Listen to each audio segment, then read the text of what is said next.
Welcome to all the classic car enthusiasts. I'm up here in my woodwork area. I've got a spare head, which is the head that came off the XK150, and I want to do a little test which I'll explain in a second. You might see here, this is an old vise that I got many years ago, and as you can see it's got actually a wooden vise piece on it. And I was talking about this in an interview I did with Alex Hart, and his channel's called the thedjse, the thedjse, and Alex has done a really nice compilation of interviews with guys on YouTube, and please go and have a look. They're really interesting, especially when some of the questions he's asking people and the different answers that they're giving, or the different ways they look at things. So please go and have a look at that, the thedjse. So as you can see, this is the original cylinder head that I got with the XK150. So what I'm going to try and do is I'm going to take my older style spring torque wrench.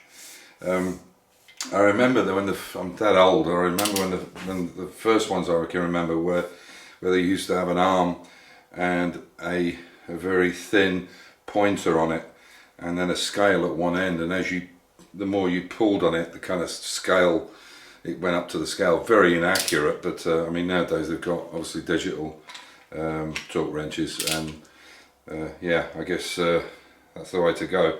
But I've got this old style one. What I'm concerned about is I actually had a stud come adrift on one of these cam covers before, or one of these the camshaft bearing. And so I want to be absolutely sure I'm not going to strip it or damage it, because that would mean then taking the head off, which is a big issue. So I certainly don't want to get to that point. So what I'm going to try and do is bring it up in notches and see where these come off. This one, as I say, has come off the XK 3.4, but because I'm turning it into an S specification car, which is the triple carb, it needs the high flow head from an E-type or the S specification head, which you probably wouldn't get because they're all matching numbered. So that's what I'm going to try, and I'll see which one I come up with. So I've got this set at 10 Newton meters, which is half of the value that they're recommending. They're saying 15 foot-pounds, which is 20.33 Newton meters. So I put it on 10, and that to me seems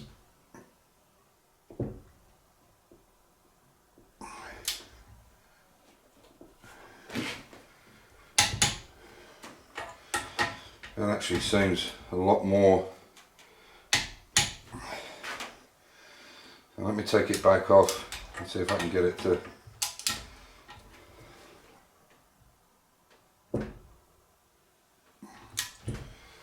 Yeah.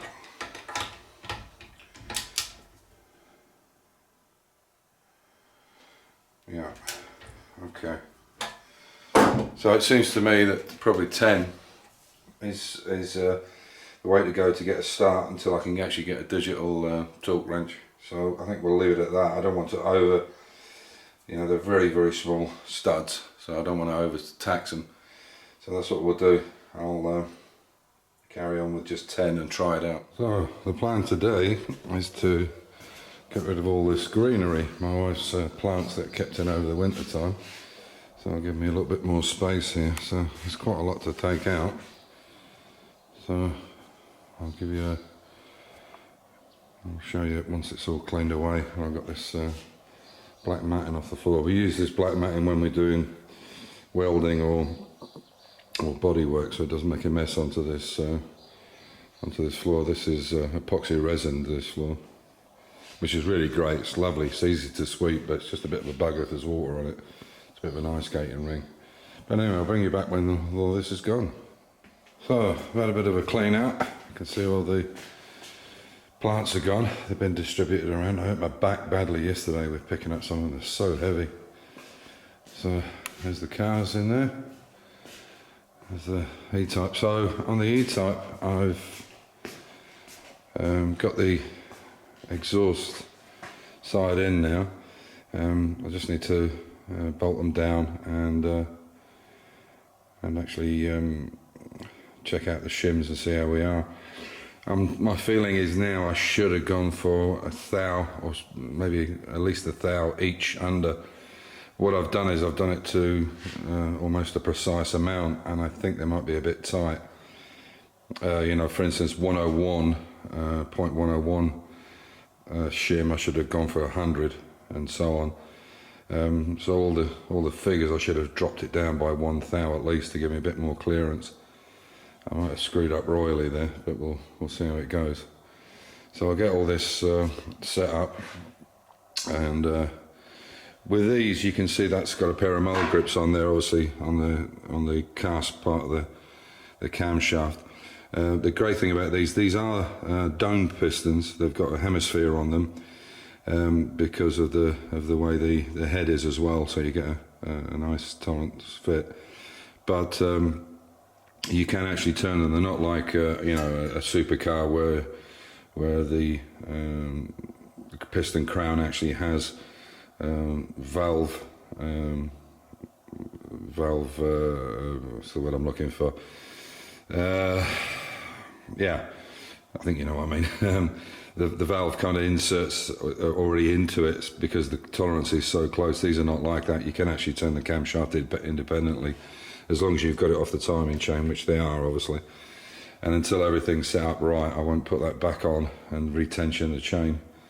But I'm hoping that this will make it a little quieter. It was a bit too tappety for me compared to that engine on that XK 150. The engine on here is super smooth. The tappets, the valve clearances are really good. It sounds so much nicer and better when it's running on idle. So there's no reason why the 4.2 shouldn't be the same. This is obviously a 3.4. This is an E-type head on here, and obviously the triple carb, so we want to make it into an S-spec, a specification car for the power and for touring. So there's no reason why this one shouldn't be exactly the same. But yeah, but we can't afford to have it too tight, the tolerances. So if that means getting some extra shims, I'm just going to have to. What I can do is work through some of these and see if they will help, because they're not damaged, fortunately. So that's the next thing I'm up to. So lots to do. The problem is now is the gardening work is coming up without Amir and Refka here. It's a lot more work to do. So yeah, the garden's got to take a priority as well as the cars. But I will try and crack on with stuff. But I'm sure you guys are exactly the same. It just takes you know, a bit of you have to kind of kick yourself up your own arse to get things done, because it's so easy just to sit back and look at YouTube or TV or whatever other distractions coming along. But I really must get on with these things because hopefully things will get a bit easier in the next few weeks, and maybe a few more shops will open and so on and so forth. But I can see it's been in isolation for quite a bit longer than this. But well, for those of you who are new to the channel, this is a mini bar. Inside that half mini is a fridge, and the theme was the Italian job where they're going through the tunnels. That was the point of the exercise. It opens up automatically. It's on a couch motor, electric motor, and you press the remote and it opens in and out to allow you to get to the fridge.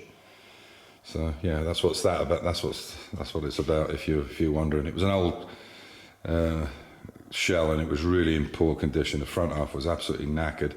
The back half's not much better, to be honest, but I've just made it look like it's reasonable. So that's the story.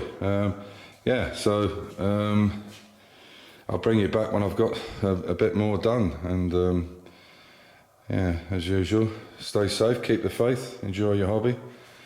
And I'm so pity I can't get this old girl out now, because it's a beautiful car to drive, the E-Type. It's absolutely gorgeous with the top down. Anyway, stay safe, take care, and bye for now. Bye.